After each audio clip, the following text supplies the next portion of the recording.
Halo semuanya, bagaimana kabar kalian? Semoga selalu sehat ya. Perkenalkan, nama saya adalah Fania Priscilia. Saya merupakan guru biologi. Nah, video ini sengaja saya buat agar kalian semuanya yang belum memahami mengenai sistem pencernaan dapat memahaminya dengan baik. Video ini terbagi ke dalam 5 part, di mana memang part pertama atau video kali ini kita akan belajar mengenai zat makanan, yaitu karbohidrat, protein, dan juga lemak. Nah, sebelum kalian menyaksikan video ini, ada beberapa hal yang harus kalian perhatikan. Yang pertama, jangan lupa siapkan catatan untuk menuliskan hal-hal yang penting mengenai video ini. Yang kedua, jangan men-skip video ini, sehingga betul-betul kalian akan mendapatkan suatu pengertian yang benar mengenai sistem pencernaan. Nah, jika ada dalam materi atau penyampaian saya secara lisan yang salah, mohon dimaafkan ya. Semoga berkenan semuanya. Selamat menyaksikan video ini. Baik anak-anak, fokus kita saat ini adalah kita akan melihat dahulu apakah indikator pencapaian kompetensi. Indikator pencapaian kompetensi itu adalah target yang akan kita capai pada saat kita belajar mengenai sistem pencernaan. Ada 4 indikator pencapaian kompetensi, yaitu yang pertama mengidentifikasi zat-zat yang terdapat dalam bahan makanan dan fungsinya. Yang kedua menganalisis hubungan antara struktur organ penyusun pada sistem pencernaan dan mengaitkannya dengan nutrisi dan bioprosesnya. Yang ketiga mengidentifikasi gangguan pada sistem pencernaan manusia. Dan yang terakhir yaitu menjelaskan sistem pencernaan ruminansia atau hewan memamah biak. Nah, fokus kita hari ini ya atau saat ini adalah kita akan mempelajari zat-zat makanan, khususnya adalah karbohidrat, protein dan juga lemak. Simak baik-baik ya.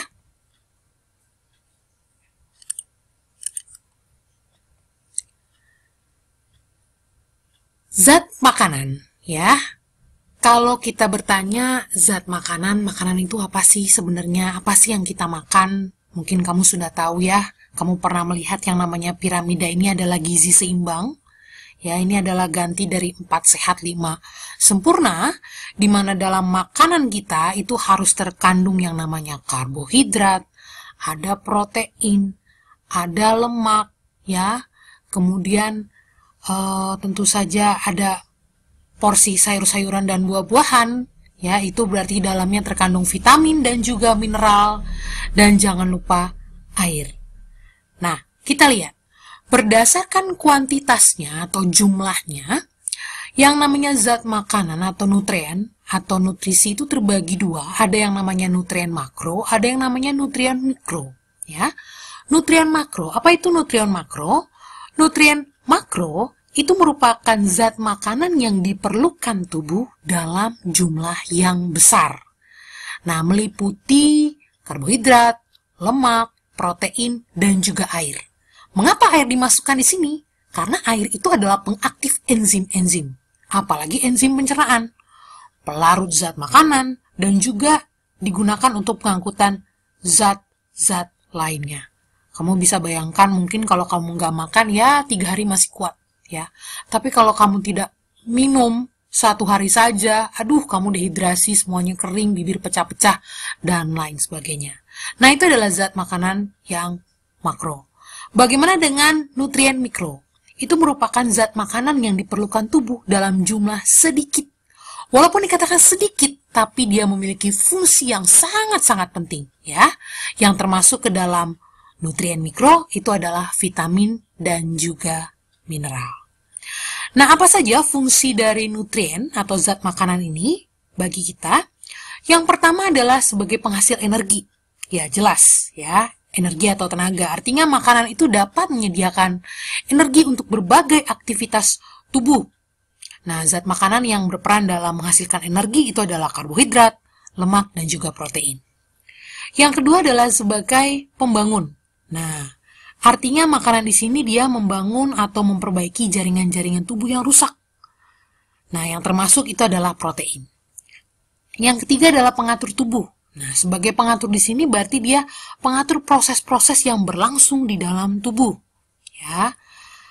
Misalnya mengatur pertumbuhan tulang, kemudian kerja jantung, dan lain-lain. Nah, zat-zat yang berperan dalam pengaturan tubuh ini adalah protein, vitamin, dan juga mineral. Dan yang terakhir, fungsi nutrien adalah pelindung atau pertahanan tubuh. Ya, pastinya penting untuk pertahanan tubuh itu dari berbagai kuman penyakit. Ya, yang pasti semua bahan makanan pasti berguna untuk perlindungan pertahanan tubuh. Seperti protein nantinya dia akan menjadi dalam bentuk enzim, ya, atau dalam bentuk hormon, tentu saja itu berguna untuk perlindungan atau pertahanan tubuh. Lanjut kita sekarang membahas mengenai yang namanya karbohidrat. Ya, apa sih fungsi karbohidrat? Karbohidrat itu merupakan sumber energi utama.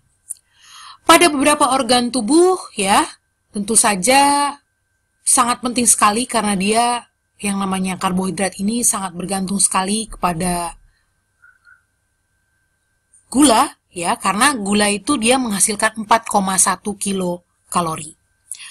Lalu dia berperan penting dalam metabolisme, menjaga keseimbangan asam dan basa, membantu proses pencernaan makanan, ya, membantu penyerapan kalsium, lalu kemudian bahan pembentuk senyawa-senyawa kimia seperti lemak dan juga protein, dan juga seperti karbohidrat beratom C5 yaitu ribosa, itu merupakan komponen asam inti atau asam nukleat yang penting dalam pewarisan sifat.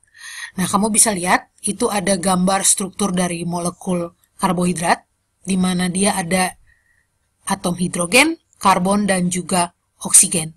Nah, karbohidrat itu sendiri kalau kamu lihat dia terbagi ke dalam 3 struktur dari karbohidrat ya. Yang pertama, berdasarkan banyak gugusnya itu ada monosakarida. Ya, mono itu adalah 1, sakarida itu gugus gula. Berarti monosakarida adalah jenis karbohidrat yang memiliki 1 gugus gula. Di antaranya adalah gula pentosa dan juga gula heksosa. Nah, kalau gula pentosa itu dia memiliki atom C-nya ada 5. Ya, jadi C5. Kan kalau gula itu kan rumusnya C6H12O6. Nah, kalau gula pentosa itu C-nya ada 5. Yang termasuk ke dalamnya ada xilitol, ya. Pasti kamu sering makan permen-permen tuh yang mengandung xilitol dari ribosa tadi ya, yang penting dalam pewarisan sifat. Kemudian kalau gula heksosa itu ada glukosa, lalu kemudian ada fruktosa, fruktosa itu gula buah, dan juga galaktosa. Yang kedua adalah disakarida. Disakarida itu berarti karbohidrat yang memiliki 2 gugus gula. Ada sukrosa. Sukrosa itu berarti dia merupakan perpaduan antara fruktosa dan juga glukosa. Laktosa, nah ini biasanya pada air susu ibu ya, laktosa. Ini dia mengandung yang namanya galaktosa dan juga glukosa. Dan maltosa. Nah, maltosa ini dia mengandung 2 gugus glukosa. Yang terakhir adalah polisakarida. Polisakarida ini ada 2, ada yang dapat dicerna, itu adalah amilum. Contohnya kamu makan tepung, pati. Ada glikogen, ini gula otot ya, yang disimpan oleh hati.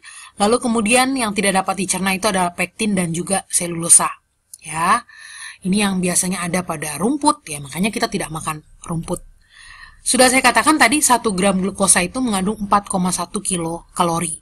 Dan kebutuhan tubuh itu kurang lebih sekitar 50-60% karbohidrat. Nah, hati-hati kalau kamu kekurangan gula dalam darah, itu bisa terjadi yang namanya hipoglikemia, di mana gejalanya adalah jantung berdebar, tremor atau bergetar, lapar, dan juga berkeringat.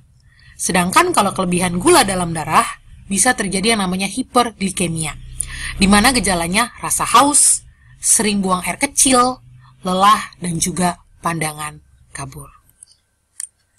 Oh ya, tadi ada ketinggalan mengenai polisakarida. Polisakarida itu berarti dari kata poli banyak, berarti polisakarida itu mengandung banyak gugus gula. Nah, selanjutnya kita masuk mengenai yang namanya protein. Nah, protein itu sendiri terbagi 2, ada yang namanya protein hewani dan juga protein nabati. Kalau protein hewani, itu protein yang berasal dari hewan, namanya juga hewani ya. Contohnya apa? Contohnya misalnya ikan, daging, susu, telur, larva serangga, ya, dan lain-lain. Sedangkan kalau protein nabati itu protein yang berasal dari tumbuhan. Nah, contohnya itu padi-padian, kacang-kacangan, kelapa, dan sayur-sayuran. Nah, kamu lihat, jadi protein itu bentuk sederhananya adalah asam amino, di mana nanti asam amino akan terangkai menjadi bentuk yang lebih kompleks namanya peptida, lalu kumpulan peptida itu nanti akan membentuk polipeptida. Nah, polipeptida inilah yang kita kategorikan atau disebut sebagai protein. Nah, tadi saya katakan bentuk sederhana dari protein adalah asam amino. Nah, asam amino ini terbagi dua. Ada yang namanya asam amino esensial dan ada juga yang namanya asam amino non-esensial. Nah, apa bedanya asam amino esensial dan non-esensial? Kalau asam amino esensial itu tidak bisa diproduksi tubuh, ya. Sedangkan kalau asam amino non-esensial itu bisa diproduksi tubuh. Nah, padahal yang sangat penting sekali itu yang bisa diproduksi, yang tidak bisa diproduksi oleh tubuh. Nah, kita dapat dari mana? Kan dia tidak bisa diproduksi tubuh. Nah, kita dapatkan itu dari kita memakan sayur-sayuran dan juga buah-buahan. Makanya buat kamu jangan sampai kita tidak makan sayur-sayuran dan juga buah-buahan, ya. Minimal ingat, sayur setiap kali makan, buah setiap hari. Nah, apa saja yang termasuk asam amino esensial dan juga non-esensial? Asam amino esensial untuk dewasa dan bayi berbeda. Untuk yang esensial pada bayi itu ada arginin, ada histidin, sedangkan untuk asam amino esensial untuk dewasa itu ada isoleusin, leusin, lisin, metionin, fenilalanin, treonin, dan juga valin. Sedangkan yang non-esensial itu contohnya ada alanin, asparagin, asam aspartat, sistein, sistin, asam glutamat, glutamin, glisin, prolin, serin, dan juga tirosin. Nah, kita lihat struktur dari protein. Jadi, struktur protein itu dia ada mengandung gugus protestik atau alkil, ada gugus karboksil atau C terminus, dan juga gugus amin atau N terminus, ya. Itu ada NH2, ya, ada COH, dan juga gugus alkilnya atau gugus R-nya. Nah, sekali lagi, struktur protein ini nanti dia akan membentuk struktur dari protein secara keseluruhan. Ya, struktur primernya itu nanti yang bentuknya seperti rantai, kamu bisa lihat pada gambar. Kemudian untuk struktur sekundernya itu nanti dia akan bentuknya seperti A helix, ya, seperti per. Lalu ada yang B-plated sheet, itu bentuknya seperti spiral, ya. Lalu untuk yang tersier nanti dia akan ada yang bentuknya A helix, B-plated sheet, ya, dan juga non-random coiled region, seperti ini, yang lurus seperti ini, ya. Contohnya itu adalah enzim, ya. Lalu yang strukturnya kuartener, struktur yang paling ngejelimet, ya, yang paling kompleks itu banyak polipeptida, ya. Enzim juga termasuk di dalamnya dan juga hemoglobin. Nah, apa sih pentingnya protein? Protein itu sangat penting karena dia merupakan bahan sintesis substansi penting, ya, untuk nanti pembuatan hormon, enzim, lalu untuk perbaikan tadi, pemeliharaan dan juga pertumbuhan sel, sebagai sumber energi, karena dia akan menghasilkan 4,1 kilokalori, ya, 1 gram protein, mengatur metabolisme tubuh, menjaga keseimbangan asam basa, ya, kemudian membantu tubuh dalam menghancurkan atau menetralkan zat asing yang masuk ke dalam tubuh. Nah, bagaimana nih kalau kita kurang protein? Nah, yang terjadi itu adalah bisa terkena yang namanya penyakit kwashiorkor atau busung lapar.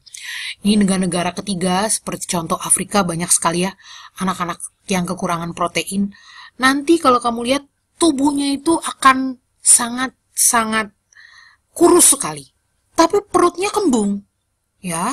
Nah, perutnya kembung itu karena terjadi penumpukan cairan atau edema di dalam rongga perutnya. Jadi itu bukan karena dia memang gendut, ya, tapi memang karena ada edema atau penumpukan cairan. Itulah yang namanya penyakit kwashiorkor atau busung lapar.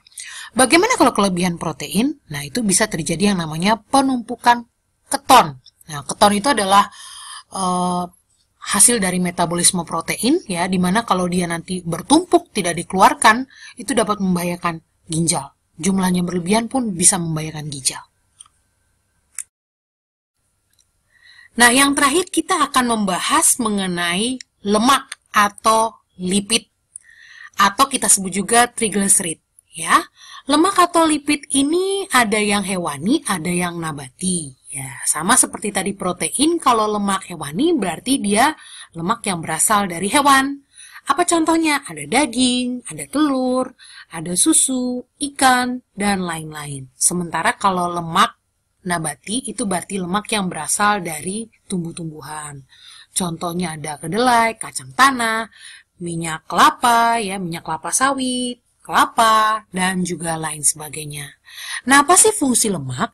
Ternyata lemak itu merupakan penghasil energi tertinggi. Karena setiap gramnya, dia menghasilkan sekitar 9,3 kilokalori. Dan lemak itu dia sifatnya nonpolar atau tidak larut air.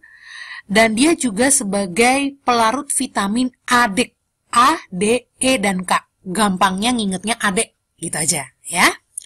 Nah, lalu kemudian selanjutnya dia juga sebagai pelindung alat-alat tubuh, ya, sebagai bantalan lemak, menjaga tubuh dari kedinginan, penyedap makanan sehingga makanan menjadi lebih lezat, dan juga penahan rasa lapar, ya, karena dia akan memperlambat pencernaan.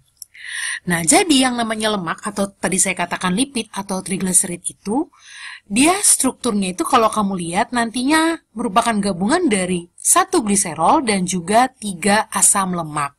Makanya lemak nanti bentuk sederhananya adalah asam lemak dan juga gliserol. Nah, kita lihat untuk klasifikasinya atau pengelompokan lemak. Lemak itu terbagi atas 3. Ada lemak sederhana yang memang unsur aslinya, ya, itu ada yang bisa teroksidasi, contohnya adalah minyak, dan ada yang tidak bisa teroksidasi, contohnya adalah lilin. Sedangkan ada juga lemak yang disebut sebagai lemak kompleks atau konjugat. Itu berarti dia gabungan dengan unsur-unsur lainnya. Contoh ada steroid, ya, steroid itu biasanya kalau kamu tahu dia digunakan sebagai suplemen, ya, untuk binaragawan untuk menambah kekuatan atau massa otot. Lalu kemudian ada glikolipid, nah itu gabungan antara gula dan juga lemak. Ada fosfolipid, itu gabungan antara fosfat dan juga lemak, lipid. Ada LPS, lipopolisakarida, nah ini ada pada membran sel, ya, khususnya pada bakteri gram negatif. Lalu kemudian ada lipoprotein, nah ini berarti gabungan antara lipid dan juga protein. Dan juga ada turunannya atau bentuk sangat sederhananya tadi ada asam lemak, gliserol, kolesterol, dan juga sterol. Sedangkan untuk asam lemak sendiri ada yang jenuh, ada yang tak jenuh. Nah, kalau yang jenuh itu dia memiliki satu ikatan tunggal dan dia biasanya bentuknya padat atau solid pada suhu ruangan. Contohnya gaji atau tetelan. Nah, itu hati-hati kamu nanti kalau sering makan gaji atau tetelan itu dia bisa menyumbat pembuluh darah. Sedangkan untuk yang asam lemak tak jenuh, dia lebih dari satu ikatan rangkap dan biasanya dia cair pada suhu kamar. Contohnya itu adalah minyak. Nah, berapa sih kebutuhan tubuh akan lemak? Itu sekitar 20-30%.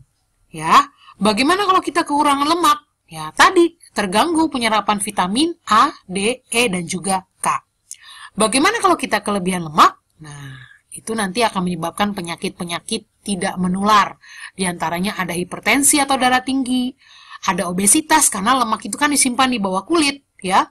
Aterosklerosis itu penyumbatan pembuluh darah karena lemak, ya. Ada jantung koroner dan yang paling fatal adalah stroke.